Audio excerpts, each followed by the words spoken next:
खबर पंजाब से है, जहां बड़े आतंकी हमले का अलर्ट जारी किया गया है। सुरक्षा एजेंसीज ने अलर्ट जारी किया है आतंकी हमले को लेकर। अब पुख्ता यहां पर अलर्ट जारी। आज पैसा बचाकर अगर प्रॉपर्टी खरीद लोगे तो फ्यूचर में बच जाओगे। अच्छे कपड़े नहीं खरीद सकते, मत खरीदो, लेकिन 2 मरले जरूर खरीद लेना। मैं आपको सच कह रहा हूं। तुम 20,000 कमाते थे तब भी 20 खर्चते थे, आज 30 कमा रहे हो 30 खर्च रहे हो। सेव करो, आने वाले समय में करेंसी बाप नहीं होगी, सोना और चांदी होंगे, गाय और बैल और पशु होंगे, जमीनें होंगी, खेती होगी, वो मालिक होंगे दुनिया के। जब आपके साथ छुटकारे की बात हो रही है तो आपको यह मालूम होना चाहिए कि आपका छुटकारा जब भी होगा परमेश्वर के वचन के द्वारा होगा। अब मेरी बात को बड़े ध्यान से समझना। जो बंधन है वो शैतान की तरफ से है। बाइबल कहती जहां कहीं परमेश्वर का आत्मा है वहां क्या है, वहां आजादी है। जितने बॉन्डेजेस हैं, जितने बंधन हैं, वो सब शैतान की ओर से हैं। और शैतान जो है वो अंधेरे को दिखाता है, वो अंधेरे का रिप्रेजेंटेटिव है, वो उसका राजदूत है अंधेरे का। जब भी आप बंधन में हैं इसका मतलब आप अंधेरे में हैं। आपको यह बात समझ आने की, जब भी बंधन होगा वो अंधेरे का प्रतीक है। बाइबल कहती परमेश्वर ने कहा उजाला हो जाए तो उजाला हो गया। जब भी आपको उजाला दिखेगा, आपको छुटकारा दिखेगा और उसके पीछे आपको परमेश्वर का आत्मा दिखेगा। छुटकारे के लिए उजाला जरूरी है, और उजाला किन तरीकों से हमारे जीवन में आता है हम उसे आज समझेंगे। एक व्यक्ति जो अपने फाइनेंस लेवल को ऊपर नहीं लेके जा पा रहा, अपने घर को नहीं बना पा रहा, उसी घर में दादा परदादा बाप और उसी घर में वो है, ये एक बंधन है। वो अपनी मिनिस्ट्री को ग्रो नहीं कर पा रहा, वो अपनी लाइफ को ग्रो नहीं कर पा रहा, वो अपने फाइनेंस को ग्रो नहीं कर पा रहा, ये परमेश्वर की ओर से नहीं है। और इसीलिए बाइबल कहती कि प्रभु यीशु मसीह ने कहा जाओ और सब लोगों को शुभ समाचार दो। क्या शुभ समाचार? परमेश्वर ने सिर्फ आपको आत्मिक उद्धार देने के लिए नहीं बुलाया, परमेश्वर ने आपको ओवरऑल ब्लेसिंग देने के लिए बुलाया है। जब आपको यह मालूम है कि मेरा छुटकारा रोशनी में होगा, तो रोशनी आज हम 2 तरीके से समझेंगे हमारी लाइफ में किस तरह एंटर करती है। एक रोशनी आपको परमेश्वर के वचन से मिलती है, दूसरी रोशनी आपको जीवित चर्च से मिलती है। अब जब एक व्यक्ति को छुटकारा चाहिए, चाहे वो फाइनेंस में हो, उसके शरीर की सेहत में हो, स्पिरिचुअली हो, दुष्ट आत्मा से हो, नशों से हो, वो आत्मिक हो, शारीरिक हो, फाइनेंशियल का हो, परिवार का हो, वो किसी भी चीज का हो, उसे ये चीज अपने ध्यान में रखनी है पहला कि क्या मैं बाइबल के साथ जुड़ा हुआ हूं कि नहीं। क्योंकि वचन कहता है कि तेरा वचन मेरे पांवों के लिए दीपक और मेरे मार्ग के लिए उजाला है। यानी मेरा रास्ता, अगर जिस रास्ते में उजाला नहीं होगा, चाहे आप दुनिया के बेस्ट देश में चले जाओ, अगर वहां उजाला नहीं है तो आप ठोकर खाओगे। आप दुनिया के बेस्ट हिस्सों में चले जाओ, वहां उजाला नहीं है तो आप ठोकर खाओगे। अगर उजाला नहीं है तो आपको दिशा नहीं मिलती, उजाला नहीं है तो आपको दिखता नहीं है कि आपने कहां जाना है, कहां गड्ढा है और कहां चारगाह है, ये कहां पार्क बने और कहां गड्ढे बने। इसी तरह से जो व्यक्ति वचन के साथ जुड़ा नहीं हुआ, जिसको लगता है मेरी वाइफ बाइबल पढ़ रही है तो ठीक है, तो वाइफ उजाले में है, तुम नहीं। अगर साथ वाला व्यक्ति उजाले में है तो थोड़ा थोड़ा तुमको भी उजाला मिल सकता है, हल्का हल्का सा, पर तुम हो तभी भी अंधेरे में। हर एक व्यक्ति ये ध्यान रखे कि अगर मुझे छुटकारा चाहिए पर्सनली, हो सकता है आपका हस्बैंड बहुत ब्लेस्ड हो और आप बंधन में हो, आपकी वाइफ बड़ी ब्लेस्ड हो और आप बंधन में हो, आपके बच्चे बंधन में हो और आप ब्लेस्ड हो, आपके बच्चे ब्लेस्ड हो, आप बंधन, ऐसा हो सकता है। एक ही घर में सगे भाई, एक परमेश्वर के करीब और दूसरा परमेश्वर से दूर हो सकता है, एक उजाले और एक अंधेरे में हो सकता है। करना क्या है? वचन की रोशनी में चलना है। जब भी एक व्यक्ति की लाइफ में विचक्राफ्ट काम करता है, जब जादू टोना काम करता है, उसको बांध के रखता है, बीमार करके रखता है, निराश करके रखता है, हर वक्त दुखी करके रखता है, इसका मतलब यह है कि वो व्यक्ति अंधेरे में। जहां उजाला होगा, जादू और टोना उजाले में काम नहीं करता। उजाला कैसे होगा? वचन से। कैसे? पढ़ने से। कैसे? सुनने से। अगर आपको वचन पढ़ना नहीं आता, 2 महीने की ट्यूशन रखो वचन पढ़ने के लिए, हिंदी पंजाबी कुछ सीख लो वचन पढ़ने के लिए। क्योंकि बाइबल कहती है तेरा वचन मेरे पांव के लिए दीपक, मेरे मार्ग के लिए उजाला है। कि वो आपके पांव के लिए दीपक है, कि इतनी रोशनी वो देगा कि आप स्टेप बाय स्टेप आगे बढ़ सकेंगे। जब हाथ में दीपक होता है तो आप दूर नहीं भागते, आप स्टेप बाय स्टेप चलते हैं। परमेश्वर आपको दूर नहीं दिखाता कि वो देख 10 साल बाद तू ऐसे होगा, ऐसे नहीं करता परमेश्वर। वो अपने प्लान पूरी तरह से जाहिर नहीं करता, आपको विश्वास से चलने के लिए बोलता है। और कई बार क्या होता है, आपको जस्ट अगला स्टेप मालूम होता है कि मुझे अगला स्टेप क्या है। खुदावंद इतना ही गाइड करता है, अगला स्टेप चर्च में जा, फास्टिंग कर, मेहनत कर, जस्ट अगला स्टेप, अगला स्टेप, अगला स्टेप, अगला स्टेप। और मार्ग के लिए उजाला, कि जब तू स्टेप्स को लेता जाएगा एक स्पेसिफिक रास्ते में पहुंच जाएगा। अब वो उजाला भी होगा तो दौड़ भी पाएगा, स्पीड के साथ चल भी पाएगा, अपने परिवार के साथ भाग भी पाएगा। वो भी टाइम आने वाला है। एक टाइम था मेरी लाइफ में, मैं भाग नहीं सकता था, मसीह में चल सकता था क्योंकि ज्यादा दूर रोशनी दिख नहीं रही थी, बीमारियां थी, अटैक थे, मुश्किलें थी। लेकिन अगली स्टेप क्या लेना है खुदावन का वचन बताता था। जस्ट विश्वास के साथ एक एक स्टेप लेता गया। आज मैं भाग रहा हूं, आप भी मेरे साथ भागेंगे। अब दो चीजें होनी चाहिए, पहला वचन, दूसरा एक जीवित चर्च का हिस्सा बनना। एक ऐसा चर्च जो आपको दिशा निर्देश स्पिरिट में दे सके। जब लोग सामर्थी चर्च के साथ नहीं जुड़े वो तब भी बंधन में रहते हैं, क्योंकि दो चीजें आपकी लाइफ में होनी चाहिए, एक रोशनी वचन की और एक रोशनी प्रोफेटिक वर्ड्स की, कि आपको मालूम हो कि आने वाले समय में मुझे क्या करना है। आज पैसा बचाकर अगर प्रॉपर्टी खरीद लोगे तो फ्यूचर में बच जाओगे। अच्छे कपड़े नहीं खरीद सकते, मत खरीदो, लेकिन 2 मरले जरूर खरीद लेना। मैं आपको सच कह रहा हूं। तुम 20,000 कमाते थे तब भी 20 खर्चते थे, आज 30 कमा रहे हो 30 खर्च रहे हो। सेव करो, आने वाले समय में करेंसी बाप नहीं होगी, सोना और चांदी होंगे, गाय और बैल और पशु होंगे, जमीनें होंगी, खेती होगी, वो मालिक होंगे दुनिया के। लेकिन ये टाइम की बातें मैं आपको बता रहा हूं। आपके लिए क्या करना है, वचन के साथ जुड़ना, जीवित चर्च का हिस्सा बनना। ये दो चीजें आपकी लाइफ में होनी चाहिए ताकि आपकी लाइफ में छुटकारा एंटर कर सके। और जैसे ही आप इन दो चीजों में जुड़ते हैं, आप चर्च में बैठे हैं, आप वचन को सुन रहे हैं, घर जाके वचन को पढ़ रहे हैं, एक दिन चर्च में बैठे वर्शिप कर रहे हैं, जस्ट परमेश्वर का आत्मा आपको छू लेगा। क्योंकि आप एक ऐसे चर्च में हैं, आप एक ऐसी संगति में हैं जहां परमेश्वर का आत्मा काम कर रहा है, जहां कोई पता नहीं किस संडे आपकी टेस्टिमनी बनेगी। और कई बार वो ऐसा संडे होता है जहां आपको बिल्कुल उम्मीद नहीं होती। ये मेरा एक्सपीरियंस है। आपका बिल्कुल मन नहीं होता उस दिन चर्च आने का, आप फिर भी चर्च में होते हैं। वो टेस्टिमनी ऐसे संडे के लिए परमेश्वर ने रखी होती है जब आप बिल्कुल डाउन फील कर रहे होते कई बार।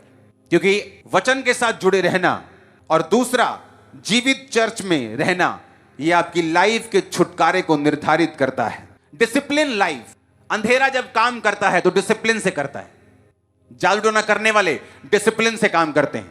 2 बजे टूना करना है रात को तो 2 बजे ही करते हैं, 1:45 नहीं करते, 2:15 नहीं करते, टाइम पर उठते हैं, डिसिप्लिन से काम करते हैं। इतने मुर्गे चाहिए तो इतने ही चाहिए, डिसिप्लिन।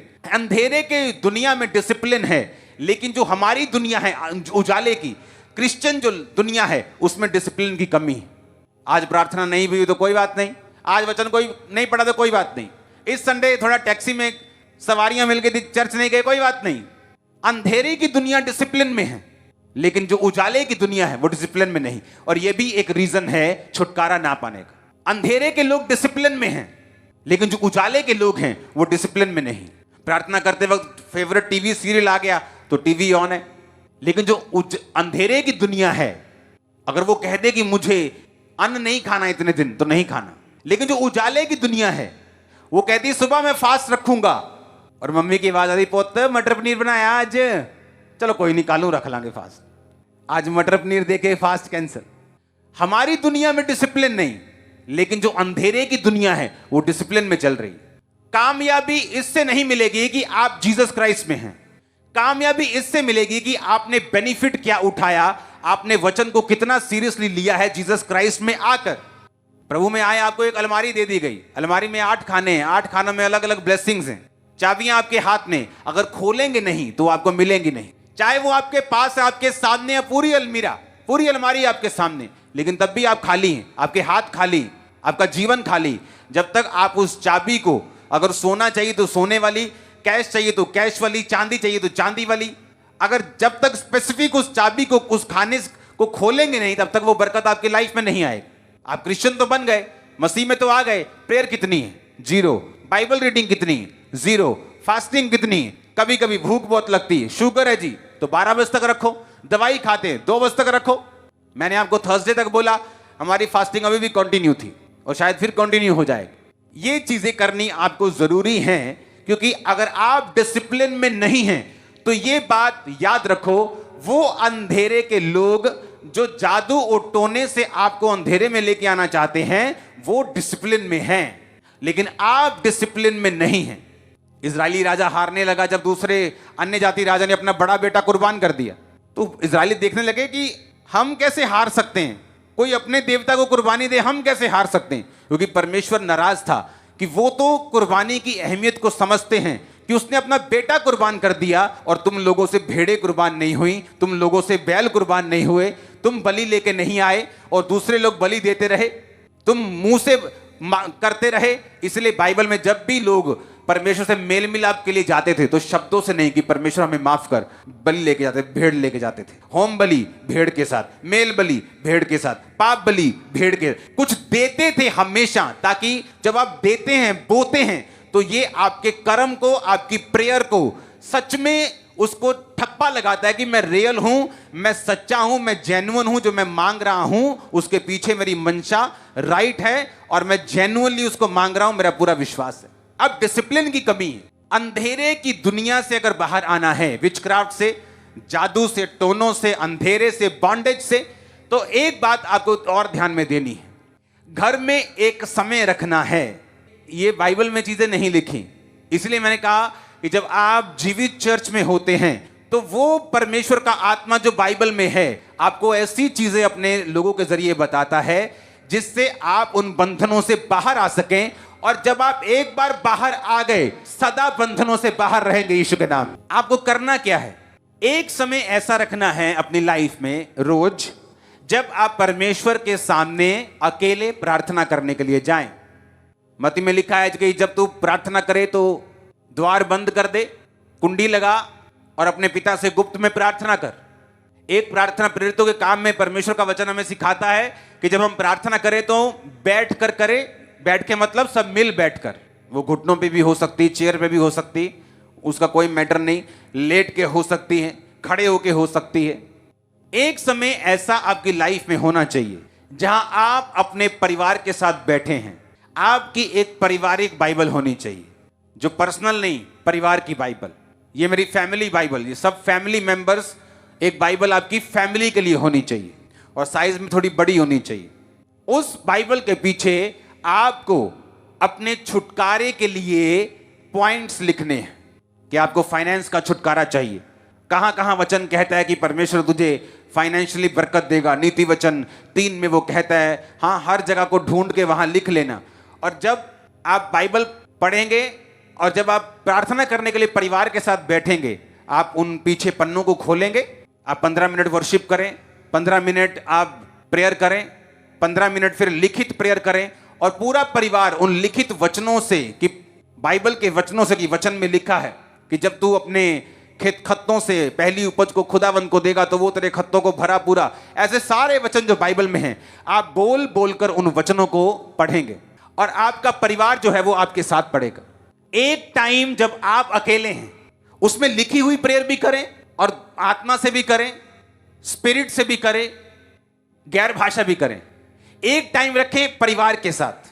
आपके बच्चे वो बच्चे नहीं हैं, वो खरबों अरबों रुपया है आपका, वो आपकी प्रॉपर्टी है।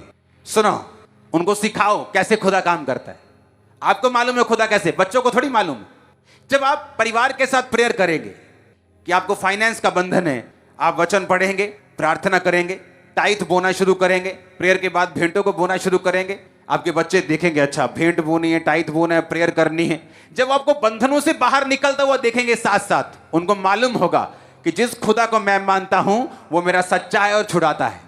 उनका फेथ बनेगा, पाप से दूर रहेंगे, गलत चीजों से, नशों से दूर रहेंगे, और इस तरह से आप उनकी लाइफ को बिल्ड भी करेंगे। और दूसरा, आप अपने परिवार में बैठकर, वो पर्सनल परिवार होना चाहिए, जस्ट आप, आपके बच्चे, आपकी वाइफ, हद आपके माँ बाप, बस ये परिवार। ताया ताई नहीं, चाचा चाची नहीं, वो अलग अपने रूम में प्रेयर करें, मेरी ये सलाह है। अगर इकट्ठा कर रहे हैं तो उसमें कोई बुरी बात नहीं, आप कर सकते हैं, प्रॉब्लम कोई नहीं। लेकिन एक पर्सनल परिवार की प्रेयर जो सिर्फ माँ को, बाप को, बच्चों को मालूम है, आप बैठते हैं बच्चों के सामने, वचन को लिखते हैं कि कहां वचन में लिखा है यहोवा मेरा चरवाहा है, मुझे कमी नहीं होगी, यहोवा के खोजियों किसी भली वस्तु की कमी नहीं होगी। आप उन वचनों को क्लेम करके प्रार्थना करते हैं रोज अपने बच्चों के सामने। आपके बच्चे भी कर रहे हैं, आप भी कर रहे हैं, वाइफ भी कर रही। होगा क्या, वो चीजें आपकी लाइफ में जब पूरी होनी शुरू होंगी, आपका पूरा परिवार फेथ से भरा हुआ होगा। जो बाइबल के पीछे आपने वचन लिखे हुए होंगे, एक एक वचन आपके जीवन में पूरा हुआ होगा और आपको मालूम होगा कि ये हमने प्रेयर की थी, देखो बच्चा प्रेयर पूरी हो रही। पेंसिल के साथ लिखना, उस पेन के साथ नहीं।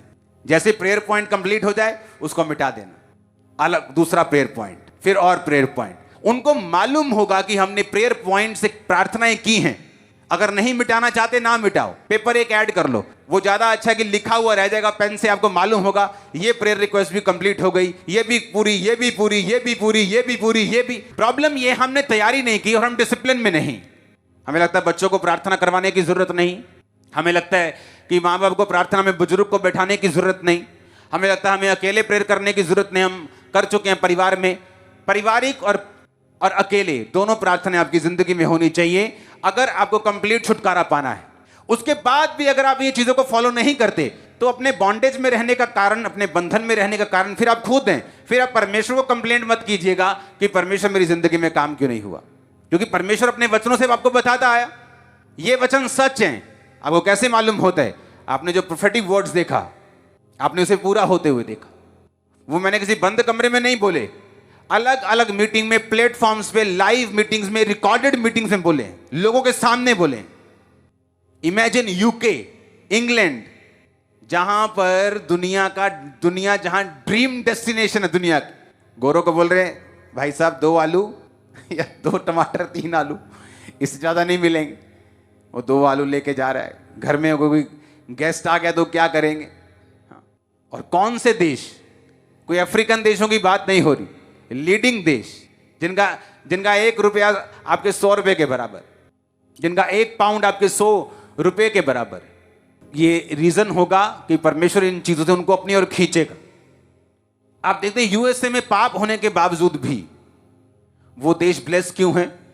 क्योंकि अभी भी 90% जो दुनिया का इवेंजलिज्म का पैसा है वो यूएस से पे करता है।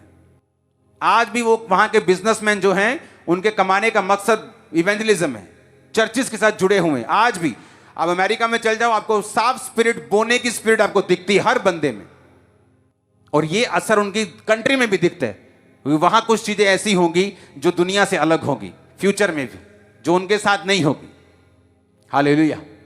हर एक चीज परमेश्वर के साथ, उसके किंगडम के साथ जुड़ी हुई है। आपको यह बात बड़े ध्यान से समझनी है। अगर आपको छुटकारा लेना है, वचन के साथ जुड़ना, जीवित चर्च के साथ रहना, अकेले प्रार्थना करना, परिवार के साथ लिखकर प्रार्थना करना और डिसिप्लिन में रहना। जो अंधेरे के लोग डिसिप्लिन में हैं, आप देखेंगे डे बाय डे आप छुटकारे की राह पे चल पड़े। और जब आपको क्राइस्ट में छुटकारा मिलता है, वो 7 पुश्तों से भी बड़ा होता है, वो जनरेशंस तक चलता है। वो छुटकारा सिर्फ आपका नहीं हो रहा, आपकी आने वाली जनरेशंस का हो रहा है। हजारों जनरेशंस का छुटकारा हो रहा है। आप उनके लिए ऐसा धन छोड़ के जा रहे हो जो सदा जनरेशंस तक चलता रहेगा, कभी कीड़ा कभी काय नहीं लगेगी उनको। आमीन। साथ में लिखा है, क्योंकि न हम जगत में कुछ लाए हैं और न कुछ ले जा सकते। हालेलुया। ये बात बिल्कुल सत्य है कि ना हम जगत में कुछ लाए हैं और ना जगत में कुछ ले जा पाएंगे। हम खाली हाथ आए थे और खाली हाथ जाएंगे। लेकिन ये जो खाली हाथ जाना है, ये संसारिक बातों को दिखाता है। लेकिन जब हम आत्मिक रूप से देखते हैं तो हम प्रभु का नाम लेके चलते हैं।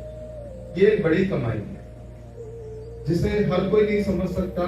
वही समझ सकता है जिसने परमेश्वर के अनुग्रह को चखा, जिसने परमेश्वर के प्रेम को पाया, जिसने ताउम्र या जीवन भर इधर उधर भटका, लेकिन अंत में जब परमेश्वर के पास आया तो परमेश्वर ने उसे शांति कि हम जगत में ना कुछ लेकर आए हैं, ना हम कुछ लेकर जा सकते, पर संतोष के साथ भक्ति बड़ी कम है। हालेलुया। जब हम संतोष के साथ भक्ति करते तो हम एक बड़ी कमाई स्वर्गीय स्थानों में लेके जाने का। हालेलुया। एक और चीज हम देखते हैं, इब्रानियों अध्याय 13 का 5 पद हम पढ़ेंगे। इब्रानियों अध्याय 13 उसका 5 पद हम पढ़ेंगे। हालेलुया। तुम्हारा स्वभाव लोभ रहित हो और जो तुम्हारे पास है उसी पर संतोष करो। हमारे पास जो भी है हमें उसे संतोष के साथ ग्रहण करना चाहिए, क्योंकि हमारे स्वभाव को लोभ रहित होना चाहिए। जब हम परमेश्वर के लोग हैं तो हमारा स्वभाव लोभ रहित हो, मतलब हम लोभ के पीछे ना भागे, लालच के पीछे ना भागे, लेकिन जो परमेश्वर ने हमारे लिए ठहराया है उसमें हम संतोष करें। क्योंकि परमेश्वर का वचन आगे बहुत अच्छे तरीके से एक्सप्लेन करता है। वो बताता लिखा है, क्योंकि उसने आप ही कहा है कि मैं तुझे कभी न छोड़ूंगा और कभी न छोड़ूंगा। हालेलुया। परमेश्वर ना हमें कभी छोड़ेगा, परमेश्वर ना हमें कभी त्यागेगा। इसलिए जो कुछ परमेश्वर ने हमें दिया है उसमें हमें संतोष रखना जरूरी है। यदि हम संतोष के साथ अपना जीवन को जीते हैं और उसके साथ हम परमेश्वर की भक्ति करते हैं तो वो हमारे लिए बड़ी कमाई ठहरती है। ये परमेश्वर का वचन है और परमेश्वर अपने वचन के अनुसार अपने कार्यों को पूरा भी करता है। लेकिन जब हम अपने जीवन में संतोष न रखते हुए और उसके अपोजिट ही अपने जीवन को जीते हैं, जिसको हम कहेंगे असंतोष का जीवन, जिसको हम कहेंगे कि जीवन भर जो है हम भागते रहे, धन के पीछे, दौलत के पीछे हम भागते रहे, अच्छे मान और सम्मान के लिए हम भागते रहे, अच्छे ओहदे के लिए, अच्छे फ्यूचर के लिए। लेकिन बाइबल हमें कुछ और ही बताती है, क्योंकि वो कहता है कि मैं तेरे साथ हूं, ना मैं तुझे कभी छोड़ूंगा और ना कभी तुझे त्यागूंगा। इसलिए जो मैंने वर्तमान में तेरे लिए ठहराया है उसमें तू क्या कर, संतोष कर, ताकि भविष्य में तू क्या करने पाएगा, बड़ी कमाई करेगा। हालेलुया। परमेश्वर का वचन यही कहता है कि संतोष के साथ भक्ति बड़ी कमाई। यदि आप वर्तमान में संतोष रख करके प्रभु के साथ अपने जीवन को जिएंगे तो भविष्य में आप अपने साथ बड़ी कमाई को भी प्रभु के द्वारा रख दे पाएंगे।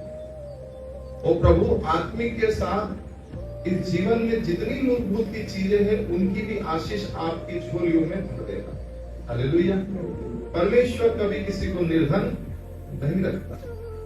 ये मेरा व्यक्तिगत अनुभव है। जब से मैं परमेश्वर के पास आया, परमेश्वर ने बहुत मुझे आशीष दी, आत्मिक रूप से भी दी है और संसारिक रूप से भी परमेश्वर ने मुझे बहुत उन्नति दी। इसलिए मैं व्यक्तिगत अनुभव के साथ में आपके बीच में कहना पाऊं कि आप संतोष रखिए, परमेश्वर के साथ आप बैठिए, उसकी भक्ति कीजिए, आप भविष्य में एक बड़ी कमाई देखने पाएंगे। हालेलुया। लेकिन यदि आप असंतोष रखेंगे तो आपके जीवन में जो परमेश्वर ने कहा कि मैं बड़ी कमाई तेरे जीवन में दूंगा, बड़ी कमाई नहीं कर पाए। कुछ बात मैं आपको समझाने के लिए कहना चाहूंगा। एक व्यक्ति आपके जैसा या मेरा जैसा मान बहुत अच्छा स्वभाव का, घर से सक्षम, घर से बहुत अच्छा, उसका घर भी अच्छा, गाड़ी, नौकर चाकर सब। एक बार उसके मन में एक ख्याल आया कि मैं कुछ आत्मिक लाभ कमाऊं या मैं कुछ पुण्य कमाऊं। उसके मन में विचार आया कि मैं 2 संतों को अपने घर पे बुलाऊंगा और आदर सम्मान के साथ उन्हें भोज कराऊंगा और उन्हें फिर विदा करूंगा। वो निकला और संतों के बीच में उसने अपनी गाड़ी रखी। उसने 2 संतों को आमंत्रण दिया और कहा कि आज आप मेरे साथ घर चलिए, मैं आपका आज आदर सत्कार करना चाहता हूं। बड़े प्यार से उसने उन दोनों संतों को निमंत्रण दिया और दोनों संत जो थे वो बहुत टाइम से बैठे हुए थे कि कोई जजमान आए और हमें क्या करे, लेके चले। दोनों संत बड़े ही खुश थे कि आज एक अच्छा व्यक्ति कार में आया है, कपड़े अच्छे पहन रखे हैं और वेल एंड गुड है, बहुत अच्छा दिख रहा है, आज हमें बहुत कुछ अच्छा मिले। और जो जजमान लेकर गया था उसने दोनों संतों का आदर सत्कार बहुत ही मान सम्मान से किया।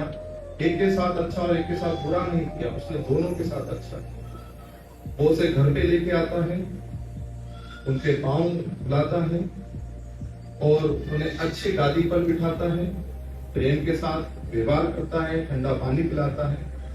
फिर बात आती है भोज की, तो वो उन्हें भोज पर अपनी मेज पर बिठाता जहां वो बैठता है।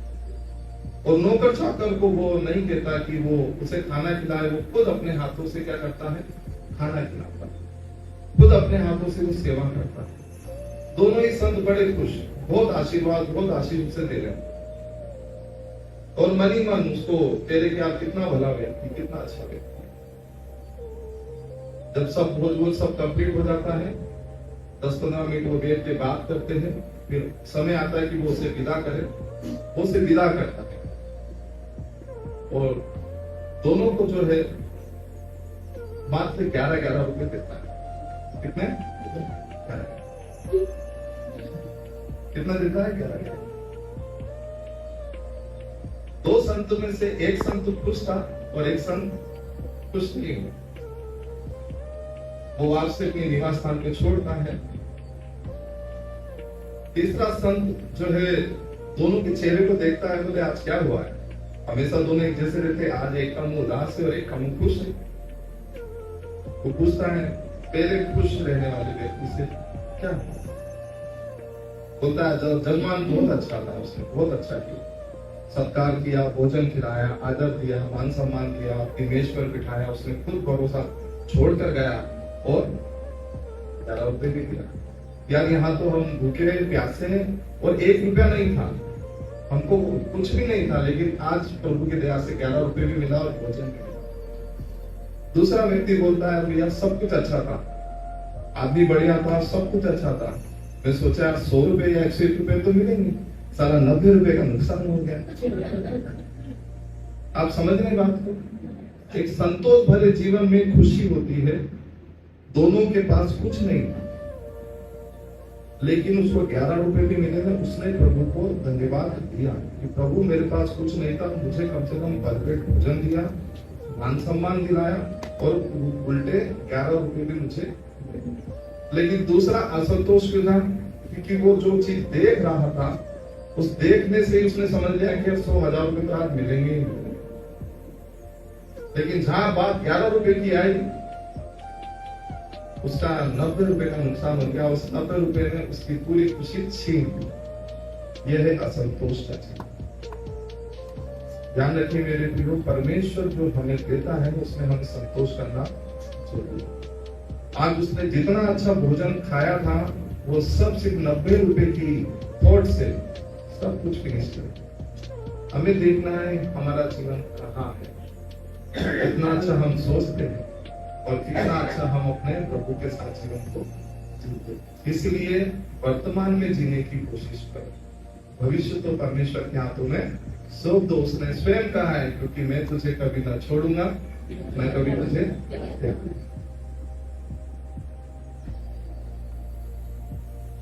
पहला तिमुथियुस 6:8। यदि हमारे पास खाने और पहनने को हो तो इन्हीं पर संतोष करना। यदि हमारे पास खाने को और पहनने को हो तो इसी में संतोष करना चाहिए। एक बड़ा वचन परमेश्वर आज जो कुछ परमेश्वर ने हमें खाने को दिया और पहनने को दिया, उसी में हमें संतोष रहना चाहिए, उसी में हमें संतोष करना चाहिए। ज्यादा लालसाएं, ज्यादा अभिलाषाएं हमें परमेश्वर से दूर ले जाती। या ये मान के चलिए कि जो कुछ हमारे पास है उसका अस्तित्व या उसका महत्व हम नहीं समझ पाते जो परमेश्वर ने हमें दिया, और हमारी सोच कहीं और ही चली जाती। तो मेरे प्रियो, जब आप परमेश्वर के साथ अपने जीवन को दूर कर लेते हैं तो एक असंतोष का आत्मा आपके जीवन में आकर के आपके पूरे जीवन को खराब कर देगा। मैं बाइबल से बताऊंगा, आगे हम पढ़ेंगे परमेश्वर के लिए वचन हम निकालेंगे। 6:9 पढ़ेंगे।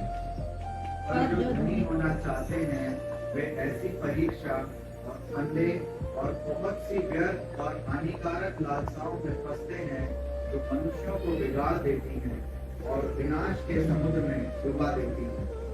पर जो धनी होना चाहता है, मुझे नहीं लगता कि कोई ऐसा होगा जो कहता होगा कि मैं धनी नहीं होना चाहता। सभी धनी होना चाहते हैं। आज संसार जो है ना, धन की आवाज सुनता है, लेकिन एक विश्वासी परमेश्वर की आवाज सुनता है। इसलिए जो धनी होना चाहता है, जिनके मन में धन के लिए बहुत ज्यादा जगह है, आज उनके लिए परमेश्वर का वचन उन्हें सुधारने के लिए दिया जा रहा है। मैं हूं चाहे आप हो, परमेश्वर का पाक और पवित्र वचन देता है। पर जो धनी होना चाहता है वे ऐसी परीक्षा और फंदे में और बहुत सी व्यर्थ हानिकारक लालसाओं में फंसते हैं जो मनुष्य को बिगाड़ देते हैं। परमेश्वर तो सुधारना चाह रहा है और मनुष्य धन के लोभ में बिगड़ना चाहता है। लिखा है परमेश्वर के वचन में, तुम्हारा स्वभाव लोभ रहित हो, ताकि जो कुछ परमेश्वर ने तुम्हें दिया उसमें तुम संतोष करो। लेकिन जो धनी होना चाहता है उनके लिए परमेश्वर का वचन इस बात को प्रकट करता है, ऐसी परीक्षा और फंदे बहुत सी व्यर्थ और हानिकारक लालसाओं में फंसते हैं जो मनुष्य को बिगाड़ देती है और विनाश के समुद्र में डुबाती है। तैराई नहीं, विनाश के समुद्र में आपको डुबा दे। डूबने का मतलब आप समझते हैं? उसमें मर जाते। विनाश के बड़े समुद्र में आपको डुबा देगी, आपको मार देगी। प्रभु चाहता है आपको जीवन दे, लेकिन जब हमारा स्वभाव लोभ से भर जाता है, जब हमारा स्वभाव, हमारा आचरण परमेश्वर के विपरीत जाता है, तो विनाश का समुद्र हमारे लिए तैयार हो जाता है। पहले तो वो बहुत अच्छे तरीके से हमें नजर आता है, फिर धीरे धीरे धीरे धीरे जैसे हम गहराई में जाते हैं वो हमें डुबा देता है। परमेश्वर का वचन ही है जो उस डूबे में से हमें निकाल सकता है। बहुत सी बातों को मैं आपके बीच में आज प्रभु के वचन के द्वारा, क्या संतोष का जीवन आपके जीवन में क्या ला सकता है और क्या कर सकता है, हम देखेंगे प्रभु के वचन।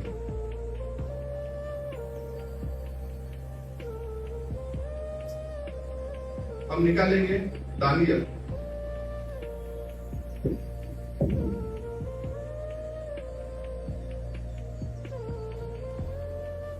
और उन्हें कल्पियों के शास्त्र और भाषा की शिक्षा दी।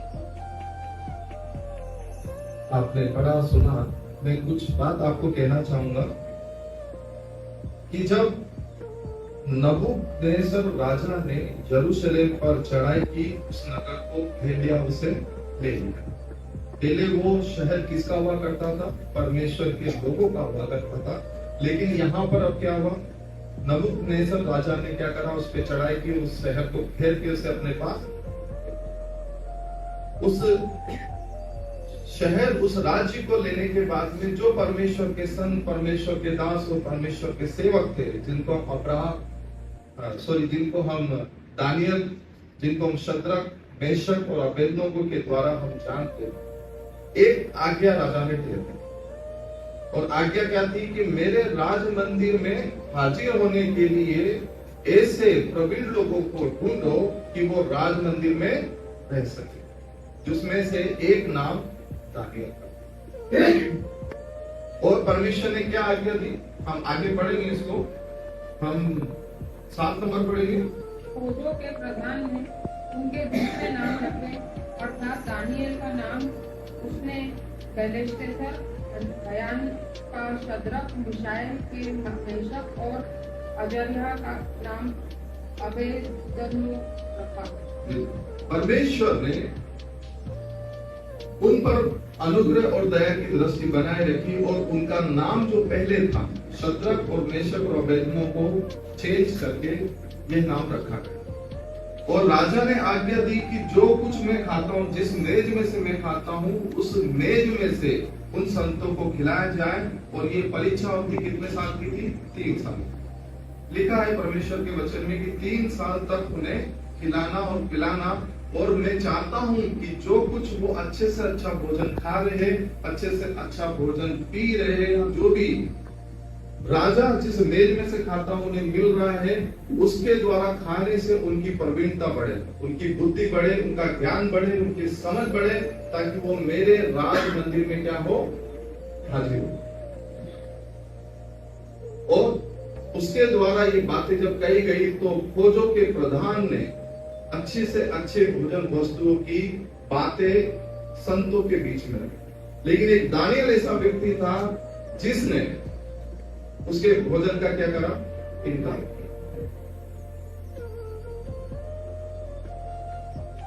हम पढ़ेंगे 8 नंबर। परंतु दानियल ने अपने मन में ठान लिया कि वह राजा का भोजन खाकर और उसके पीने का दाखमधु पीकर अपवित्र न हो, इसलिए उसने फौजों के प्रधान से विनती की कि उसे अपवित्र न होना पड़े।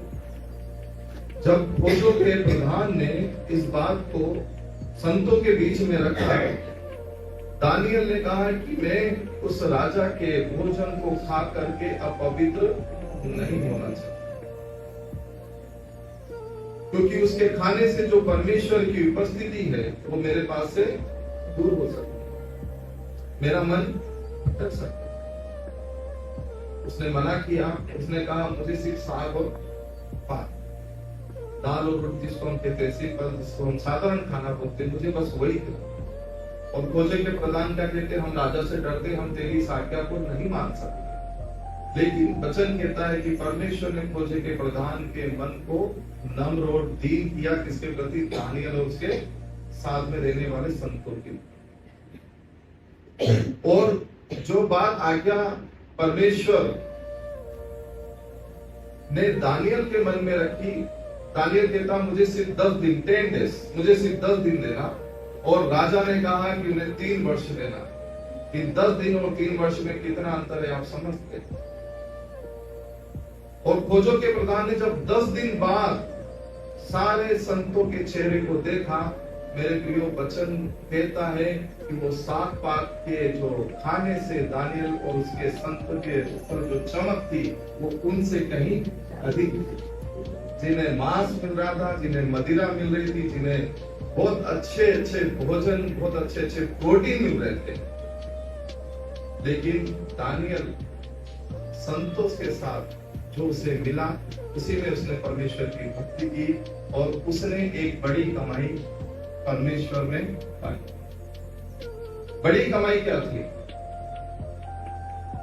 अगर यहीं पे वो उस राजा के भोजन को खा लेता तो अपने आप को अपवित्र करता, लेकिन उसने अपने आप को अपवित्र नहीं किया और उसने दर्शन पाया और उसने राजा को दर्शन में सब कुछ बताया। इसलिए बताया कि उसने संतोष के साथ उस जीवन को एक्सेप्ट किया जो परमेश्वर ने उसके अंदर किया। आज हम और आप बहुत से ऐसे लोग हैं जो अच्छे को देख करके भटक जाते हैं। आज प्रभु का वचन यही कहना चाह रहा है, हमें सोचना विचार करने की जरूरत है कि हम कहाँ पवित्र पाए जा रहे हैं और कहाँ हम अपवित्र हो रहे हैं। हालेलुया। कहाँ हम पवित्र हैं और कहाँ हम अपवित्र हो रहे हैं। जिस प्रकार दानियल परमेश्वर के साथ संगति करता था, परमेश्वर की भक्ति करता था, आज आप और मैं भी चुने गए कि हम परमेश्वर के साथ संगति करें और परमेश्वर के साथ भक्ति करें। और जो कुछ परमेश्वर ने हमें दिया कि हम पवित्र बने रहे, उसमें हम संतोष करें। संतोष के साथ भक्ति एक बड़ी कमाई। पहली बड़ी कमाई क्या थी?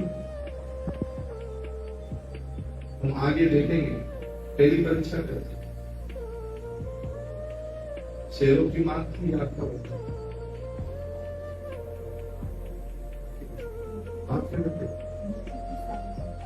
बुद्धि के सामने तुमने इनकार कर ही दिया। इनकार करने से ही उनके जीवन में परीक्षा। यही पहली परीक्षा थी कि वो भोजन को देख कर फिसले नहीं, राजपाट को देख करके उन्होंने अपने मन को परिवर्तित नहीं किया। आज हम क्या सोचते हैं, ये तो परमेश्वर के द्वारा दिया गया है। जो कुछ अच्छा हमें दिखता है, अरे ये तो परमेश्वर के द्वारा दिया गया। मैं बहुत से सेवकों के बारे में नहीं जानता, संतों के बारे में नहीं जानता जो परमेश्वर का वचन सुनाते, लेकिन शायद ऐसा थॉट यदि कोई लेके जाता है कि मुझे बहुत मान सम्मान वहां मिलेगा, मेरे लिए बढ़िया 5 स्टार होटल बुक करेंगे, 3 स्टार कमरा, एसी वाला, मेरे लिए गाड़ी आएगी, मेरे लिए